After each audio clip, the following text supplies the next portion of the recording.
करीब 8,930 दिनों तक एक विशाल लोकतंत्र का नेतृत्व करना।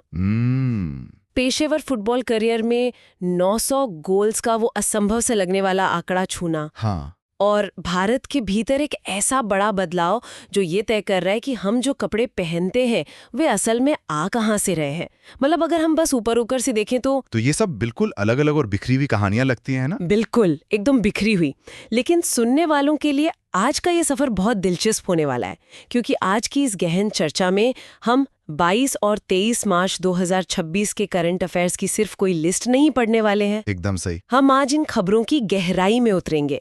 हम ये समझने की कोशिश करेंगे कि दुनिया के नक्शे पर पानी की एक संकरी सी पट्टी कैसे पूरी वैश्विक अर्थव्यवस्था को हिला सकती है, और कैसे हमारे अपने राज्य अपनी आर्थिक पहचान को पूरी तरह से नया रूप दे रहे हैं। और सबसे अहम बात, वो कौन सा छिपा हुआ इंजन है जो इंसानी महानता और निरंतरता को शक्ति देता है। तो ये 3 मुख्य स्तंभ हैं आज की हमारी चर्चा के: प्राकृतिक संसाधन, राज्यों की प्रगति और निरंतरता यानी कंसिस्टेंसी। तो चलिए बिना देर किए इस चर्चा की शुरुआत करते हैं। सबसे पहले बात करते हैं विश्व जल दिवस की, यानी 22 मार्च। इस बार 2026 की थीम है जल और लैंगिक समानता, यानी वाटर एंड जेंडर इक्वालिटी। तो जब मैंने पहली बार इसे पढ़ा तो सच कहूं तो मुझे लगा कि ये किसी कॉर्पोरेट मीटिंग में इस्तेमाल होने वाला कोई बहुत ही आकर्षक सा स्लोगन है। मतलब पानी और जेंडर। हाँ, पहली नजर में ये दोनों चीजें काफी अलग लगती हैं। वही तो।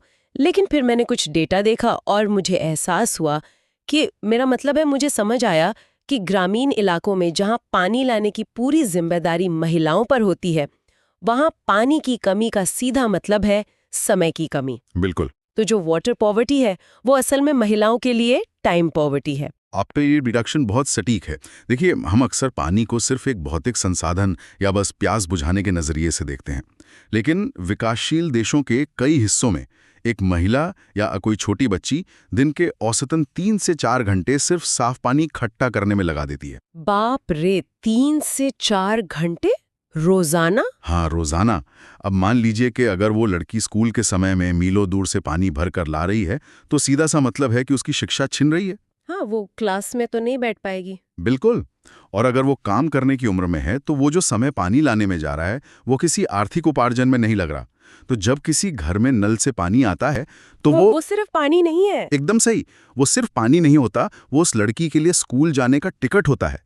जल प्रबंधन में सुधार सीधे तौर पर महिलाओं को वर्कफोर्स में वापस लाता है। मतलब हम पाइपलाइन बिछाकर सिर्फ इंफ्रास्ट्रक्चर नहीं बना रहे हैं, हम तो समाज की आधी आबादी को अर्थव्यवस्था में वापस खींच रहे हैं। सही बात है। और शायद इसी गहरी समझ के वजह से इस साल का स्टॉकहोम वाटर प्राइज, जिसे जल संरक्षण का नोबेल भी कहा जाता है, वो प्रोफेसर कावे मदनी को दिया गया है। मैंने थोड़ा पढ़ा उनके काम के बारे में।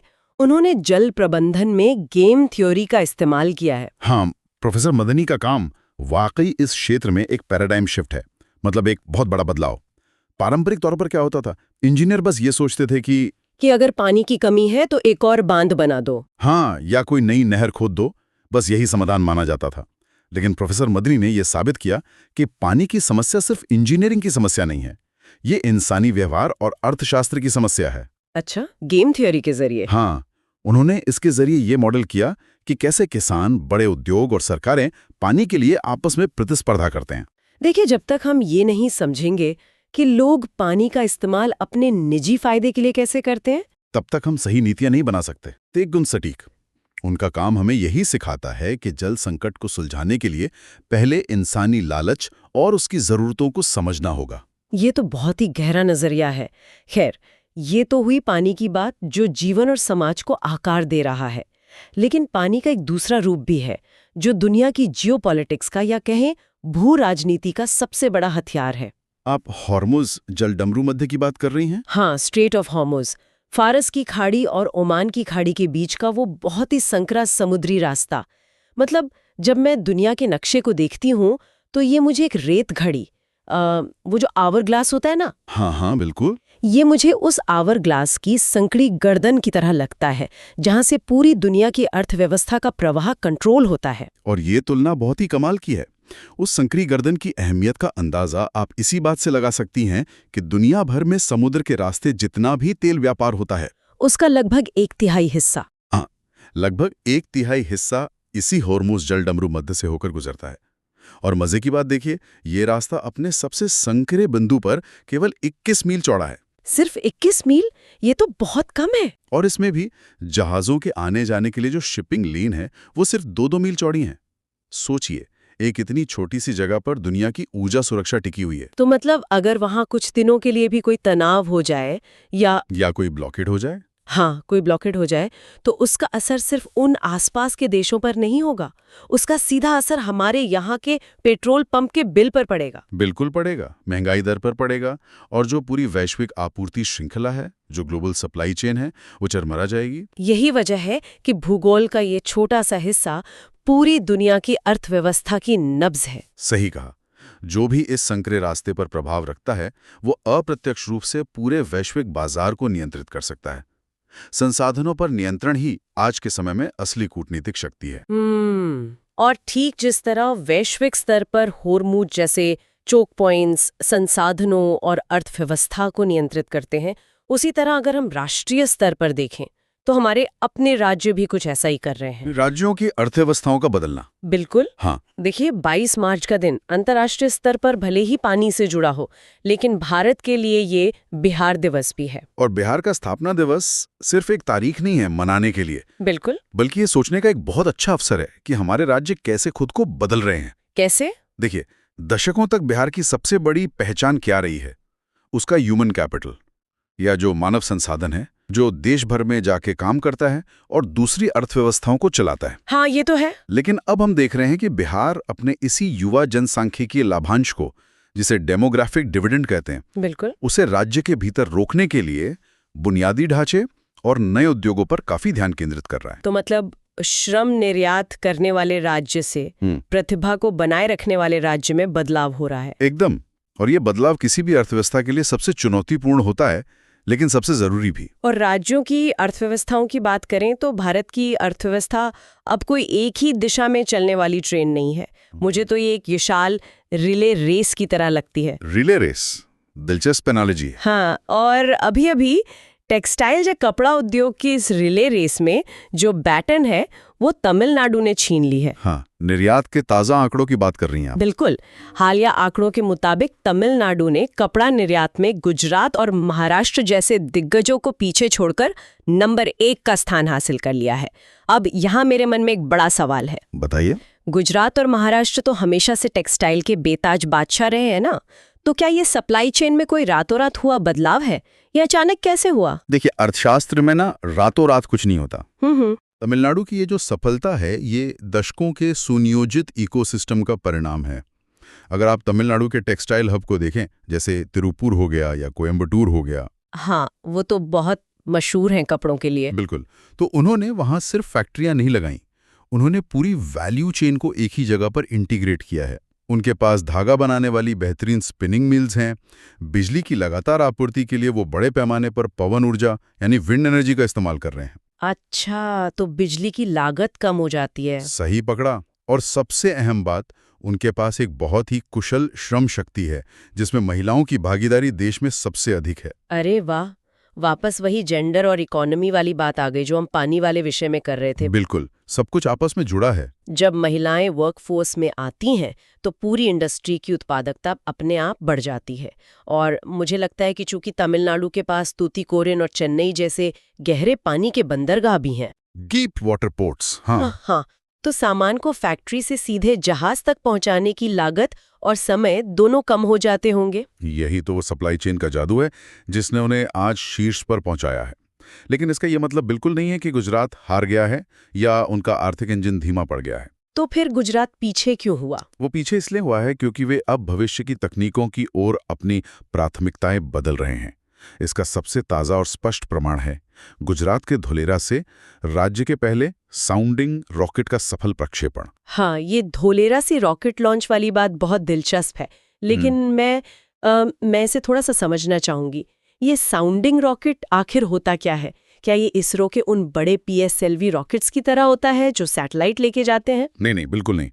इसे ऐसे समझिए कि साउंडिंग रॉकेट एक तरह का स्टेरॉइड पर एक वेदर बलून की तरह है। स्टेरॉइड पर वेदर बलून? मतलब मतलब ये अंतरिक्ष की गहराइयों में या पृथ्वी के ऑर्बिट में नहीं जाता, ये बस वायुमंडल के ऊपरी हिस्से तक जाता है, वहां के कुछ वैज्ञानिक डेटा या माप लेता है और फिर वापस नीचे आ जाता है।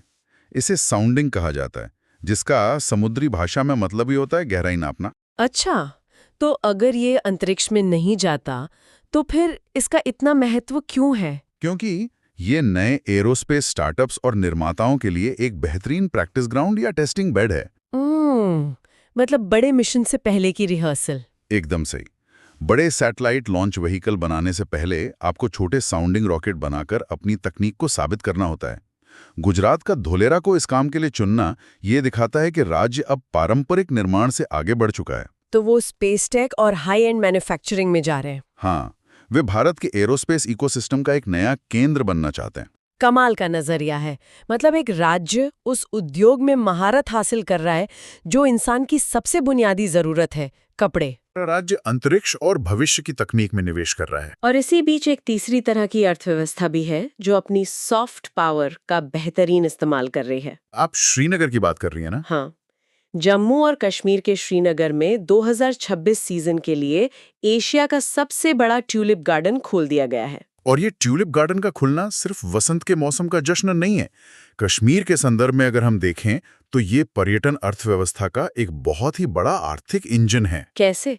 सिर्फ फूलों से इतना बड़ा आर्थिक असर कैसे पड़ता है? देखिए, जब हम एशिया के सबसे बड़े ट्यूलिप गार्डन को देखते हैं तो वो केवल कुछ फूलों का प्रदर्शन नहीं होता, वो दुनिया भर के पर्यटकों और बड़े निवेशकों को एक संदेश देता है कि क्षेत्र में स्थिरता है। बिल्कुल, स्थिरता, शांति और आतिथ्य का माहौल है। तो ये एक मल्टीप्लायर इफेक्ट की तरह काम करता होगा।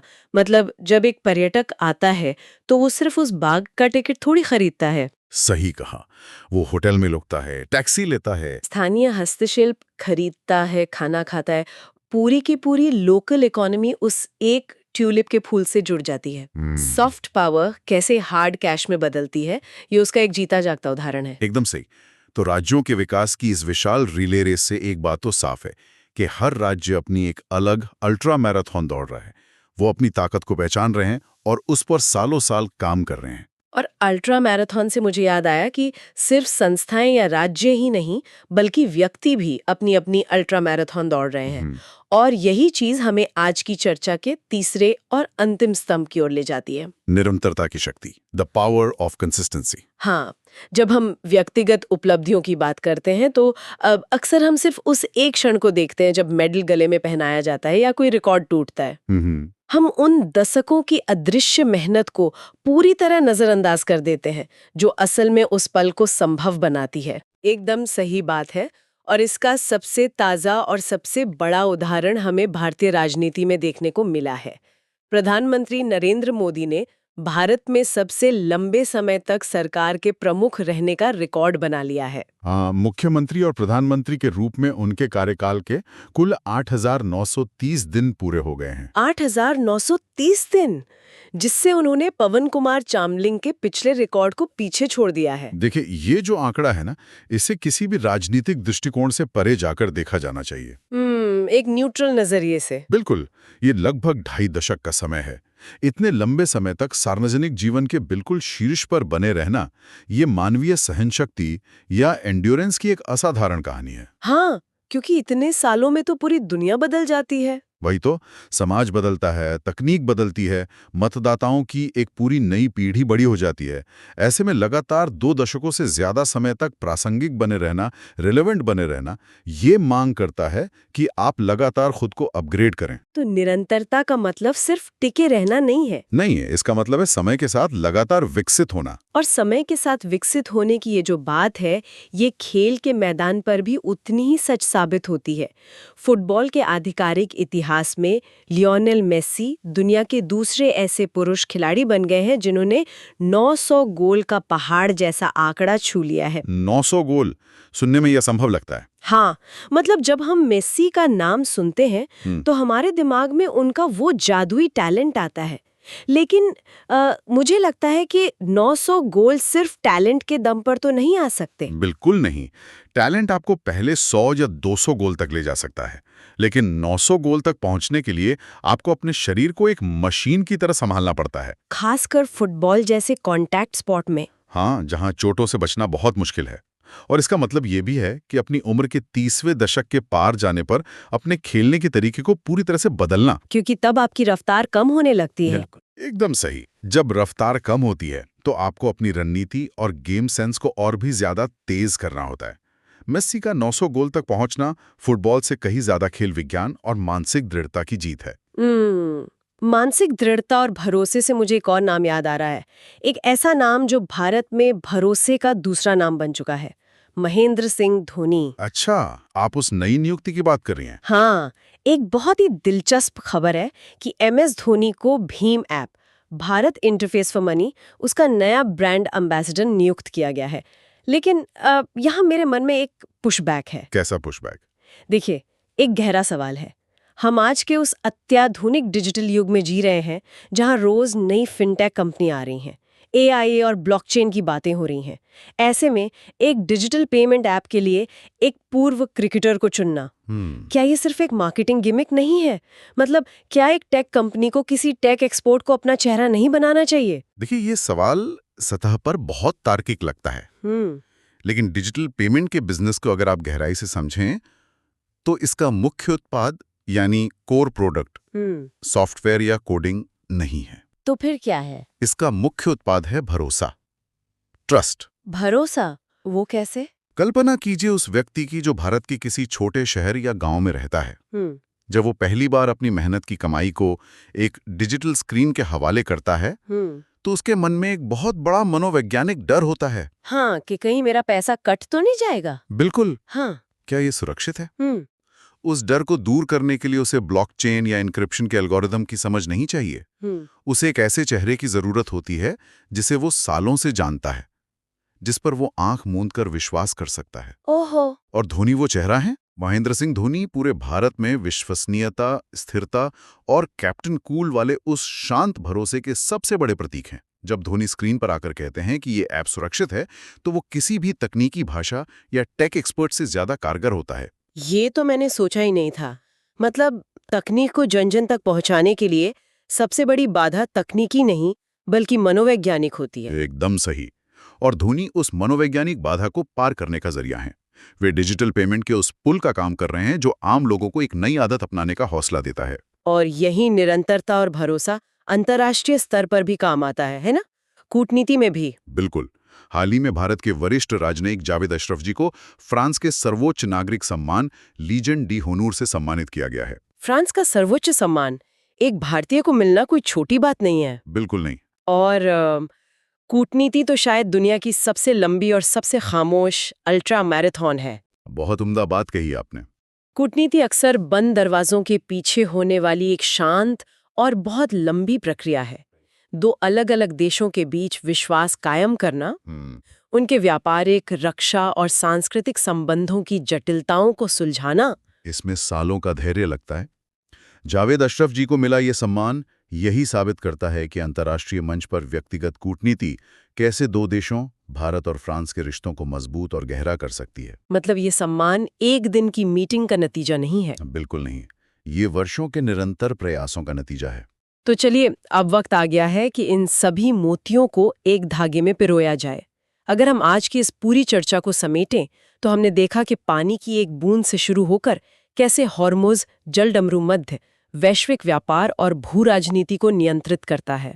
हमने समझा कि भारत के राज्य अपनी अर्थव्यवस्थाओं को कैसे नया आकार दे रहे हैं, चाहे वो तमिलनाडु का कुशल सप्लाई चेन के दम पर टेक्सटाइल हब बनना हो, या गुजरात के साउंडिंग रॉकेट के जरिए स्पेस टेक की ओर मुड़ना हो। हाँ, या फिर कश्मीर का ट्यूलिप गार्डन के जरिए अपनी सॉफ्ट पावर को अर्थव्यवस्था में बदलना हो। और अंततः हमने उस निरंतरता की ताकत को देखा जो इतिहास रचती है।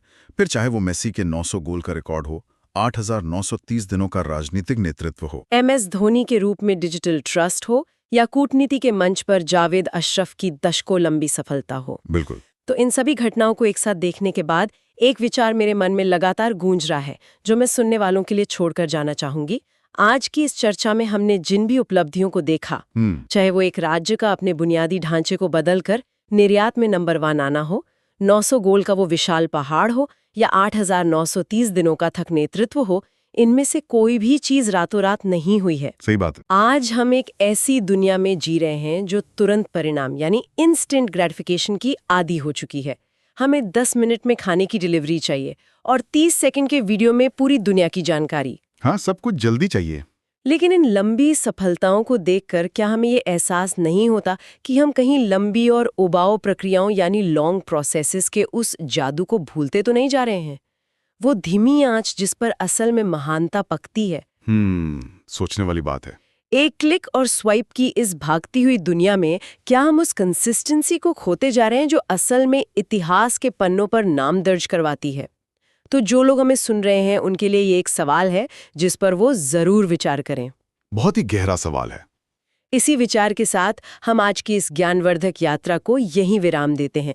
इन मोतियों को हमारे साथ खोजने के लिए सुनने वालों का बहुत